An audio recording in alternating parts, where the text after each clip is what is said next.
అబ్బాయి నెమ్మదిగా తలుపు వైపు నడిచాడు. గుండె బలంగా కొట్టుకుంటోంది. తలుపు కింద నుంచి నీడ కనిపించింది. ఎవరో బయట నిలబడి ఉన్నారు. అప్పుడే ఫోన్ మళ్లీ రింగ్ అయింది. స్క్రీన్ మీద మళ్లీ అమ్మ పేరు. కంపిస్తున్న చేతులతో లిఫ్ట్ చేశాడు. ఈసారి స్పష్టంగా అమ్మ గొంతే. బిడ్డా, నేను ఇప్పుడే ఇంటికి వచ్చాను. నీ రూమ్ తలుపు ఎందుకు లాక్ చేసుకున్నావ్? అబ్బాయి గుండె ఆగినట్టు అయింది. ఎందుకంటే అతను ఇప్పటికీ ఇంటి లోపలికి అడుగుపెట్టలేదు. అతను నెమ్మదిగా వెనక్కి తిరిగి చూశాడు.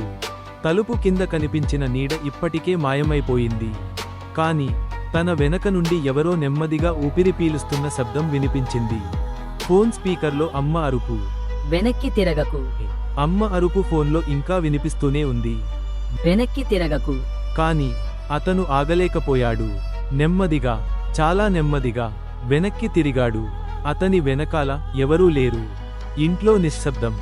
అతను ఊపిరి పీల్చుకున్నాడు. అప్పుడే తన భుజంపై చల్లని చేయి పడింది.